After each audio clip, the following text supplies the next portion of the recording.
Well, the WWE releases are behind us. Who knows? Rumor has it that, well, they might not be completely done yet. So I'm not going to go through all the releases here, but I'll go through a few that, well, made the headlines. Motor City Machine Guns. They were in what I will call the match of the year last year in that ladder match. Gosh, it was so damn good. Man, it was so damn good. Unfortunately for them and for myself, because growing up, to me, the tag team division was great. Going back to the Powers of Pain and Power and Glory and Natural Disasters and the Heart Foundation, Demolition, Legion of Doom, Road Warriors, the Rockers, Oriental Express, all the greats, right? And tag team is just it's just not working, man. They really don't have a tag team division. And I've been saying this for a long time, so I'm not going to spend too much time on this. They just get single competitors and say, hey, you guys get together and go after the tag team titles. That's not a tag team. That's not a tag team. That's not a traditional tag team. So, for Motor City Machine Guns, yeah, they are an actual tag team, and it's just not going to work for them. Why is it not going to work for them? Because they are a traditional tag team, and it's already been shown. The WWE doesn't give a rat's ass about tag team unless you're the Usos. And that's about it. Think about all the tag teams that have tried. Hasn't really worked. I mean, heck, even the New Day's not really getting much camera time these days. And they're an OG tag team by today's standards, just like the Usos are. So, yeah, not surprised. Good tag team right there. Let's go with the Wyatt Six faction. Okay, the Wyatt Six. Listen, these guys were completely flatlined. It's been a minute since I actually talked about them, but when I did bring them up, I was like, uh, I'm not interested. Is it working for anybody else? Because it's not working for me. That's for dang sure. And then them feuding with, I don't even know what Solo Sokoa's faction name is. I know it's not the New Bloodline. I don't know what they're called. But them feuding with that, good gosh, man. If that food was ever fresh, it got rotten. It got spoiled really, really fast. And I couldn't care any less about the White Six. Now, when they first came in, it was like, ooh, mysterious, right? Oh man, the lights are going out. They're making a big deal that this faction is coming in. You guys remember what was the name of that faction? The one that Mustafa Ali was a part of. I forgot the name of them, but also teasing them coming into the WWE when they would come out with like baseball bats and start destroying everything. Nobody knew who they were. And then finally it was revealed. I don't even remember their name. I don't remember who it was. I remember Mustafa Ali was a part of it, and that didn't last long at all. So the White Six, it was just kind of like they were more focused on the characters. It's like, okay, it is a wrestling show. They do got to throw down in the ring, and it just wasn't working. It wasn't working at all. So they got released, and again, I don't really care. I don't really care because whenever they would show them, I'm like, man, it's just not working for me, man. Just not working for me. All right, let's move on to Aleister Black and Zelina Vega. Okay, so Aleister Black has moved on before, right? Zelina Vega, not so much. Zelina Vega actually stuck around, but this time both of them are gone. So somebody, I don't know if I don't know this to be true, but somebody had said that Aleister Black came back from AEW, came back into the WWE exactly 1 year to the date that he was released. I don't know if that's true or not. I didn't look into it, but that'd be something crazy. So, look, Aleister Black, he's a good in-ring performer. He is a good wrestler. He just had trouble getting over. Now, when it comes to getting over, everybody loves to play the suits and ties in the back. Okay, everybody cannot get over like that, especially if they're trying to bring up new talent, which we already know that's the law of the land nowadays. We know this. We all know this. We know that after WrestleMania, they're going to try to bring up new talent. Heck, even before WrestleMania, they're trying to bring up new talent, right? They didn't wait till after WrestleMania to bring up Oba Fleming. So when it comes to Zelina Vega and Aleister Black, look, when it comes to Zelina Vega, I'll be real with you guys. The women's division has completely passed her up. I mean, look, if they stuck around, I have no problem. I'm not saying I'm glad any of the talent is gone. With the exception of the White Six, everybody else, had they stuck around, I wouldn't have an issue with it. None. So I'm not advocating to get rid of them.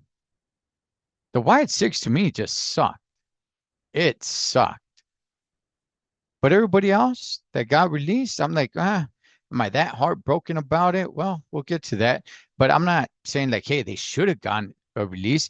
I think there was room for Aleister Black and Zelina Vega. However, when it comes to Zelina Vega, if I'm gonna be honest, man, that women's division has really passed her up. She was never the best in-ring performer. Never. And the talent has only gotten better.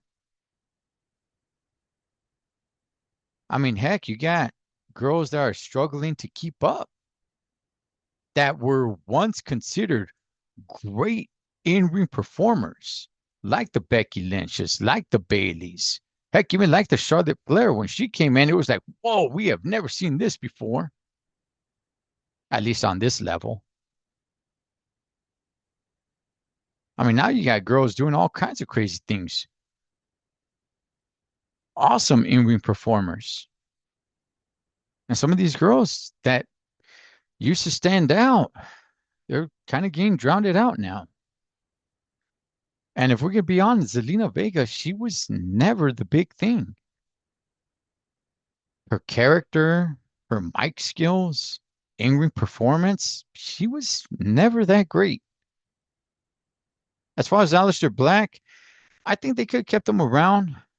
Good wrestler, like I said. Maybe even if they sent him down to NXT, would have been pretty cool. But he'll land a job somewhere. He just wasn't getting over. Maybe they could have used him a little bit better. Maybe they could have put a workhorse title on him. Maybe they could have done that. But I'll be honest, I didn't really connect with his character either. Him being very quiet and this dark, mysterious guy, it just wasn't working for me. Maybe it worked for other people, but didn't really work for me. So am I sad the fact that he's gone? I think he's a good in-ring talent, but outside of that, gosh, man, your character definitely has to work. Just like Apollo Crews. I always said, man, Apollo Crews is a phenomenal wrestler. But damn, that kid, that guy, he just can't get over. He lacks character. They tried different characters on him. It just wasn't working. In-ring performance, badass. I got no complaints. Badass.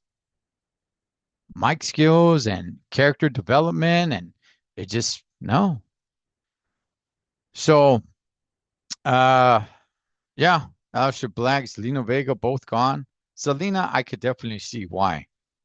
Aleister Black, eh, maybe we could have made a little bit of room for him in NXT. All right, which takes us now to the one that, well, seems like everybody is kind of broken up about, and that is Kairi Sane. Okay, let's talk about Kairi for a second before we wrap it up here. And Kairi Sane, she was in a storyline with Asuka and Io Sky. And this is the part where people are upset, to the best of my knowledge. To me, I'm kind of on that boat of like, wait a second, hold on. She was in the middle of the storyline. Now, was she the actual storyline? No, she wasn't, but she was part of it. And you could have done something pretty good with this. Like, where are you going to go with the storyline now? So you're just going to have Asuka and Io Sky. Like, there's going to be no story behind Kairi Sane because at some point there was going to be some sort of payoff here, right? Because Kairi Sane was being bullied. She was being forced to be by Asuka's side. And at some point, we wanted to see Kairi Sane step up for herself. At some point, we want to see Kairi Sane backstab, right? Finger quotes, backstab Asuka and link up with her friend, Io Sky. We're not going to get that payoff now. Now, I don't want to exaggerate. Like, my goodness, the WWE universe is, just sitting at the edge of their seat for this story. It's the main story in all of wrestling. No, it's not. But it is a story that was going on. And now we get no payout from it. The payout is going to be without Kairi Sane, but yet Kairi Sane, she was in the mix of it. We were supposed to see her break free from this bully who kept pushing her around, pretending that she was her friend. There was a decent story there. Now, here's the thing. At least at the time that I'm recording this,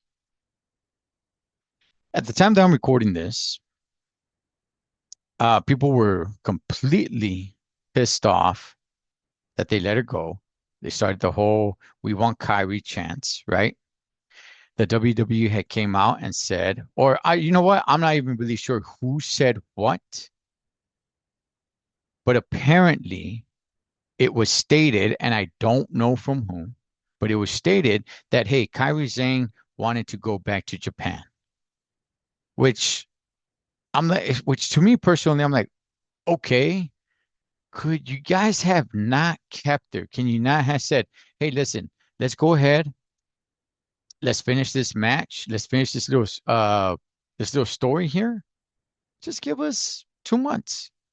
We'll throw a couple of bucks your way, and then you'll head back home with a couple of extra bucks for sticking around an extra month and a half, 2 months, just so we could pay this story off to the end.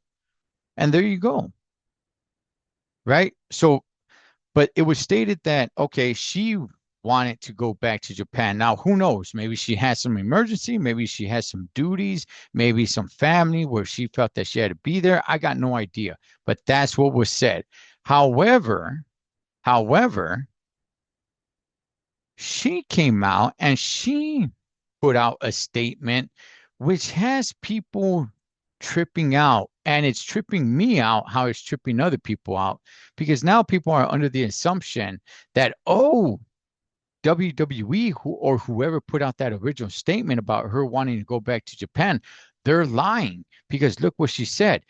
Well, in her statement, at least at the time that I'm recording this, her statement was very vague. She never said that that's not true. It was just very vague. It was just kind of like one of these, hey, you know what? I always try my hardest. Thank you. It was fun or whatever, the opportunity. She never came out and said, I mean, I understand you don't want to burn any bridges. You don't want to come on and say like, hey, the WWE, they're a bunch of liars.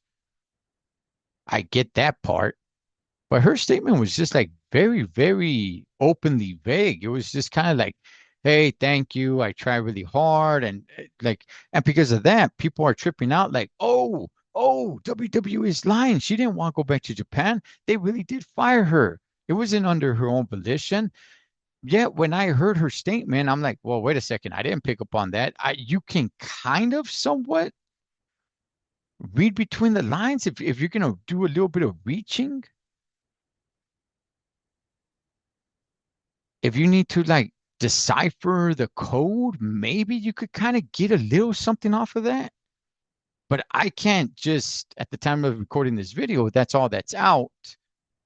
But I just can't see her statement and say, like, oh, she really didn't want to go back to Japan. This is all on WWE because her statement was so vague. It was so open. It was just kind of like just, hey, you know what? It was cool, and I try my best to do what I do in the ring, and it was like I guess you could kind of pull strings here and there and try to favor it in your mind to make it say, oh, she didn't want to leave. So as it stands right now, at the time that I'm recording this, I'm not convinced that she didn't want to go to Japan, that she didn't want it, that it wasn't under her own request and her own volition to go back. And I'm also not knowing if it really were just WWE getting rid of her, just throwing it out there to the fans like, oh, let's get them to shut up. Hey, you know what? Oh, here's how we get them to shut up. Hey, she wanted to leave. She wanted to go back to Japan. I got no idea. But yeah, look, Kairi Sane, good wrestler. She was in a storyline, pretty good storyline. Not a blockbuster of a storyline, but it was going to be a good storyline. And yeah, I was someone looking forward to the end of the payout for that storyline, and we're not going to get it. And out of the three of them, I mean, she's definitely on the lower tier when it comes to Kyrie, Asuka, and Io Sky. I mean, that's for sure. I'm not sure how old she is. If she were not in this storyline, I'm not really sure what she'd be doing. She doesn't really get over as much as an Asuka or Io Sky on her own. But I don't know. Maybe some more news to come out on exactly what happened or why she's not there. But it stands right now. Am I part of the chance of bringing back Kyrie? I would like them to bring her back just to finish the story. After the story, then I got no issue them letting her go. If they really feel that they need to let her go. But as we all know now, they do need to make room every year for upcoming talent. And by the way, that goes for the upcoming talent. That goes for NXT stars that are called up like, oh, they got rid of, one of my favorite wrestlers to bring up this up and coming NXT star. Yeah, but if that up and coming NXT star doesn't perform within a year, and I'm not saying they got to get over, super duper over with the crowd, but they got to produce something within that year, they could be the one gone. Wow. It is cutthroat, man.